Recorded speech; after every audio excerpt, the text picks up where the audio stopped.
Welcome to today's explainer. I want you to just take a deep breath and slow down for a moment. Today, we're stepping into a slightly different kind of classroom.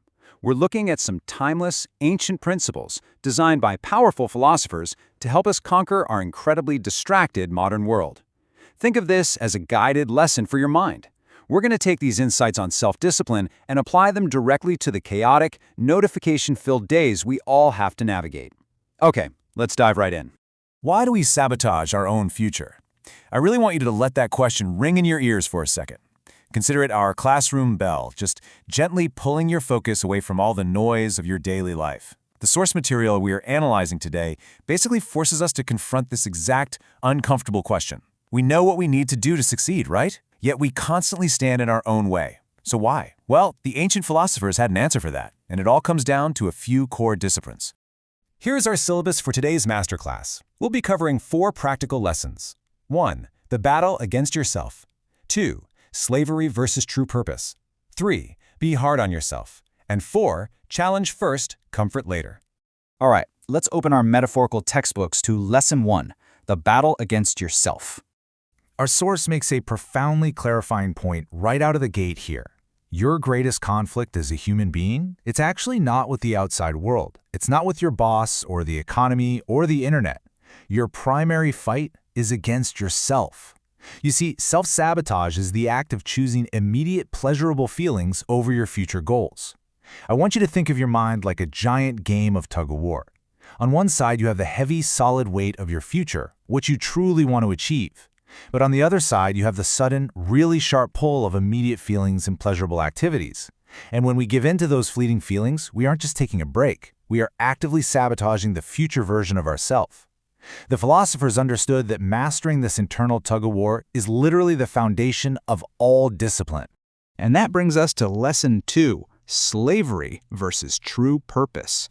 We really need to take a hard, honest look at what we're actually serving when we cave to those immediate feelings. On the left side of this digital divide, our source identifies our modern chains, Instagram, Twitter, and mindless consumerism, like, buying that Bluetooth-enabled toaster you definitely didn't need. The text describes these as indirect pleasurable activities, but make no mistake, when we're endlessly scrolling, the philosophers would argue we're actually choosing a form of slavery. We're handing over our attention, which is our most valuable asset, to a digital leash. Now, on the right side, we have purpose, and this requires focus. It requires long-term meaning. It means putting down the phone, ignoring the mindless consumerism, and holding on to a true compass. So you have to ask yourself, are you serving a screen, or are you serving your life's purpose? As we turn the page, we encounter Lesson 3, be hard on yourself. Now, I know that might sound a little harsh at first glance, but I promise you, as your teacher guiding you through this, it is an incredibly profound tool for your mental freedom. Just let this quote breathe for a moment. Be hard on yourself so that the world doesn't feel harder. Our source explains that when we choose to live an expensive, highly pampered lifestyle, we actually end up making ourselves incredibly fragile. Instead, adopting a minimalist lifestyle builds what the text calls a force of mind. By voluntarily choosing simplicity, by actively deciding not to indulge in every single luxury, you're basically building a fortified wall around your mind. You're teaching yourself that you absolutely do not need external excess to be perfectly okay. And when you've built up that force of mind through a minimalist approach, you create an invincible shield against external pressures. If your lifestyle isn't bloated and expensive, guess what? You don't have to play toxic corporate politics just to survive. If you're comfortable in your own disciplined skin, you aren't exhausted by the constant sway of social influencers telling you what you need to buy. You just become immune to it. Being hard on yourself in private makes you practically untouchable in public. Which leads us perfectly into our final core principle, Lesson 4, challenge first, comfort later. This is the deliberate practice of preparation, and I absolutely love the simple comparison the source uses here. Think of voluntary discomfort as a vaccine. What is a vaccine, really? It's just a tiny, manageable dose of a challenge introduced to your system so that your body can learn exactly how to defeat it. Well, mental discipline works the exact same way. By taking a small dose of difficulty right now, by challenging yourself voluntarily, you build ultimate immunity against the harsh realities the world is inevitably going to throw at you. You are actively preparing for the hard days way before they even arrive. So, let's look at how this philosophy translates into practical, everyday action. Think of these steps like notes written on a chalkboard. Step 1. Embrace daily discomforts.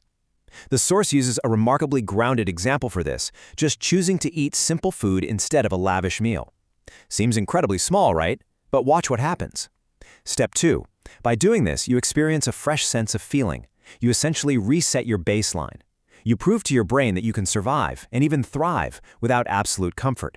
And then, step 3. This translates directly into facing hard days with massive confidence.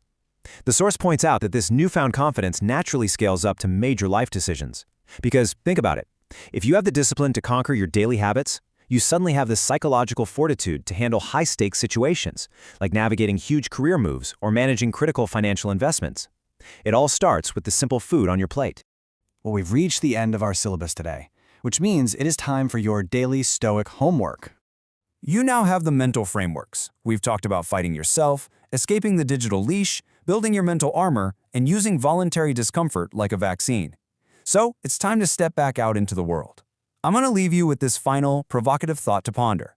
Which distraction will you conquer today?